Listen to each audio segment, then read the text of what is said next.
Maafkan semua dosa dan kesalahan kami. Tutuplah segala cacat, aib, cela dan kekurangan kami.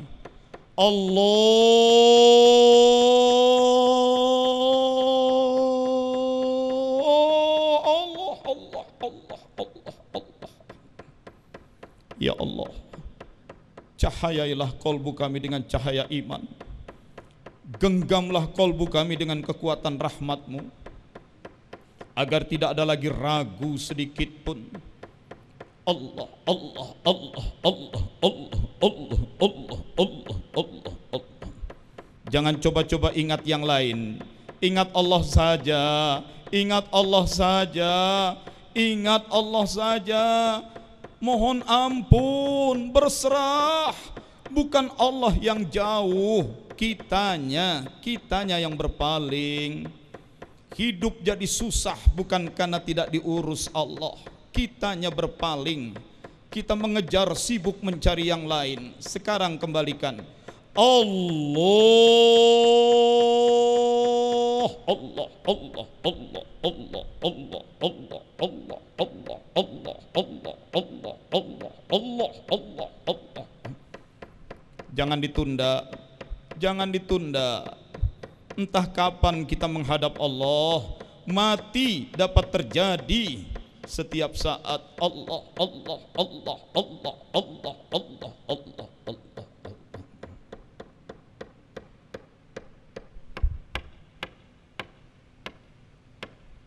Dengan kolbu yang terus bergetar, silahkan Bapak Ibu berdoa masing-masing, tapi jangan disuarakan, mulutnya tetap diam. Silahkan berdoa dengan batinnya, dengan kolbunya. Silahkan berdialog dengan Allah menggunakan manahnya. Silahkan memohon. Silahkan, jangan ada ragu, jangan prasangka buruk. Allah Maha Mampu, Allah Maha Kaya, Allah Maha Kuasa. Jangan ragu, silahkan minta. Yang paling rahasia sekalipun, sampaikan saja ke Allah. Amin ya Allah. Amin ya Allah. Amin ya Allah. Allah, Allah. Amin ya Allah. Amin ya Allah. Kabulkan ya Allah. Dengar dan perkenankan ya Allah. Tolong kami ya Allah. Tak sanggup kami tanpa bantuan-Mu ya Allah. Allah.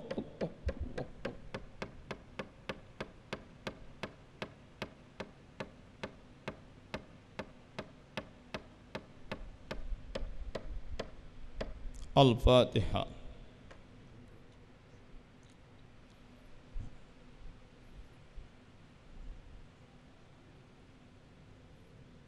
Allahumma antal kullu wa bikal kullu bi rahmatika ya dzal jalali wal ikram sabbit qulubana wa tasimu bihablillah. Alhamdulillah rabbil alamin. Selesai sudah proses talqin atau pembelajaran zikir. Kayaknya sih gampang ya. Cuma 2 aja kok. La ilaha illallah, la ilaha illallah, la ilaha illallah. Yang kedua, tunduk aja. Tangannya boleh ngetuk-ngetuk lantai, ngetuk-ngetuk sajadah untuk mengkondisikan. Tapi yang sibuk yang di dalam ini dilatihkan. Dilatihkan. Zikir itu, tauhid itu bukan ilmu untuk diketahui. Tauhid itu untuk dirasakan, dihayati, menjadi penggerak, pengarah hidup kita. Sebagai ilmu boleh saja bahas tauhid uluhiyah, rububiyah, mulkiyah, asma wa sifat, tapi itu teori, hanya pengetahuan. Masukkan tauhid ke dalam diri. La ilaha illallah, sehingga menjadi rasa, kemanapun selalu nyambung, tidur pun nyambung, dan tidak perlu takut. Kita tuh seperti mainan yang pakai radio kontrol, kemanapun kita pergi kolbu kita itu sudah diarahkan terus oleh Allah. Itu bahagia. Pak, kalau cuma segitu gampang la ilaha illallah dan Allah, boleh nggak kami ajarkan ke orang lain? Saya sebenarnya kepengennya sih boleh ngomongnya gitu, tapi persoalannya memang tidak semudah itu. Tidak semudah itu. Amalkan saja, lakukan. Nanti ibu bapak akan rasakan. Dari kecil juga ada tahu zikir la ilaha illallah, Allah. Tapi kok beda ya antara sebelum diberikan talqin zikir dengan sesudah diberikan, itu beda. Beda. Dan bapak ibu sudah mendapatkannya. Yang ikhlas menerimanya dapat itu. Yang tidak ikhlas, penuh curiga, bertanya-tanya, ya memang nggak dapat. Nanti hasilnya pun lain. Nah, nanti besok lusa ibu amalkan, bapak amalkan, la ilaha illallah, la ilaha illallah. Nah, sudah dapat talqin itu mudah. Yang belum tetap aja mengawang-awang, susah itu. Dan hasilnya akan berbeda. Itu. Kenapa? Karena secara rohaniah ini dari guru kami, dari gurunya lagi yang waliullah, nyambung ke Rasulullah. Ada proses. Itu menjadi lain dari yang lain. Itu. Bagaimana kalau kami bertemu dengan ulama lain, waliullah lain? Silakan. Semua sepanjang mereka waliullah yang sebenar-benar waliullah, akan sama hasilnya. Akan sama. Saya tidak mengaku diri waliullah, tapi saya hanya salah satu muridnya. Dan mereka memberikan kewenangan kepada saya untuk menyampaikan ini. Itu saja ya. Tetapi apapun, ketemu waliullah manapun itu akan sama. Karena intinya membersihkan diri, la ilaha illallah, bersihkan, pasang benteng, hidupkan kolbu. Kemudian Allah, nyambung, teng, terus rasakan dan rasakan. Sudah nyambung, doa. Banyak orang berdoa padahal belum nyambung, kasihan. Itu. Bersihkan, pasangi benteng, aktifkan, hidupkan. Terus sudah nyambung. Akan lain hasilnya. Sekadar informasi. Tadi saya katakan kami sedang banyak memberikan pelatihan kepada para manajer Telkom. Ada seorang manajer di Bandung, baru dia dapat pelatihan seperti ini, lalu mendapat kabar orang tuanya di daerah koma, sakit. Dia datang di rumah sakit, bapaknya udah nggak berdaya, nggak sadar, udah koma. Selang infus, selang oksigen segala macam. Apa yang bisa dia perbuat? Dia hanya berzikir saja. La ilaha illallah. Di telinga bapaknya, la ilaha illallah, la ilaha illallah, la ilaha. Lalu dia pegang dada bapaknya di bagian jantungnya, dia ketuk-ketuk. Nah, dia tidak berniat mengajarkan karena dia juga baru belajar. Dia hanya melakukan untuk dirinya lah. Allah. Lama-lama dia ngantuk, tertidur tempat tidur. 2:30 terbangun, bapaknya hilang dari tempat tidur. Kemana? Buka pintu, lihat keluar, lorong kosong, sepi. 2:30 kedengaran ada orang di kamar mandi. Begitu dia balik lagi, bapaknya lagi buka pintu kamar mandi, bawa tabung kantong infusnya. Loh, bapak kan tadi koma. Iya, bapak lagi koma, tapi dengar Allah. Lalu bapak menjerit di dalam batin, Allah, kalau engkau masih mau panjangkan hidupku di dunia, panjangkan untuk aku membangun ketakwaan.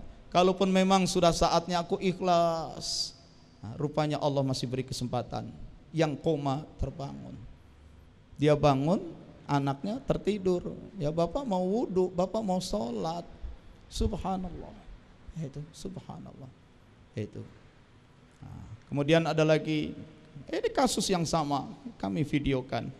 Mereka lagi olahraga pernapasan, tak, kena stroke, mulutnya miring, tangannya udah begini kaku, dipegang begini, dibantu.